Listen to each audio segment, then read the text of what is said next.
Corona के समय भी एकजुटता से ऐसी चुनौतियों का सामना कर चुके हैं। क्या भारत में अब एनर्जी लॉकडाउन का खतरा मंडरा रहा है?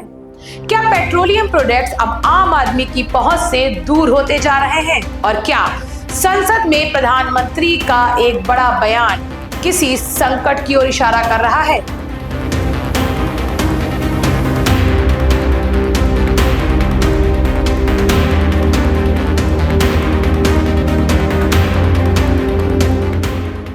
अभी हमारी स्क्रीन पर जो तस्वीरें आपने देखी वो देश के अलग अलग हिस्सों की हैं।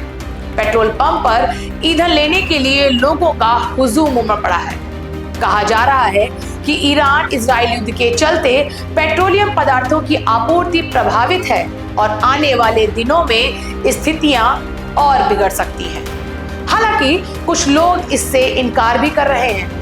अब हम आपको देश के प्रधानमंत्री नरेंद्र मोदी का वो बयान सुनाते हैं जिसके बाद अफरा तफरी जैसी स्थिति बन गई है। हम कोरोना के समय भी एकजुटता से ऐसी चुनौतियों का सामना कर चुके हैं। अब हमें फिर से उसी तरह तैयार रहने की आवश्यकता है। धीरज के साथ, संयम के साथ, शांत मन से हमें हर चुनौती का मुकाबला करना है। तो सुना आपने, प्रधानमंत्री ने कहीं भी ये नहीं कहा कि देश में पेट्रोलियम पदार्थों की कोई कमी है। उनके कहने का मतलब है कि इन पदार्थों को हम बचत करते हुए इस्तेमाल करें। जिस कोरोना काल का जिक्र प्रधानमंत्री मोदी ने अपने बयान में किया, उसने भी हमें बचत और संयम का पाठ ही पढ़ाया था।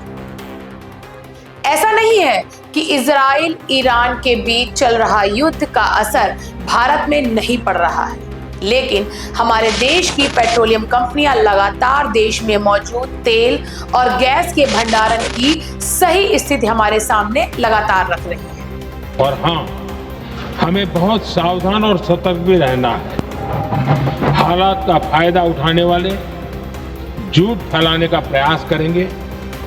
ऐसे लोगों की कोशिशों को सफल नहीं होने देना है। मैं देश की सभी राज्य सरकारों से भी इस सदन के माध्यम से आग्रह करूंगा, ऐसे समय में कालाबाजारी करने वाले, जमाखोरी करने वाले एक्टिव हो जाते हैं। इसके लिए कड़ी मॉनिटरिंग जरूरी है। जहां से भी ऐसी शिकायतें आती हैं, वहां त्वरित कार्रवाई होनी चाहिए। देश की हर सरकार और देश का हर नागरिक जब मिलकर चलेंगे तो हम हर चुनौती को चुनौती दे सकते हैं। भारत जैसे विशाल देश में अफवाहों को फैलते देर नहीं लगती है। सरकार की तरफ से लगातार अफवाहों पर ध्यान न देने की अपील की जा रही है। अगर सच में देश में एनर्जी लॉकडाउन जैसी स्थिति बन भी रही हो तो हमें उसका डट कर मुकाबला करना चाहिए।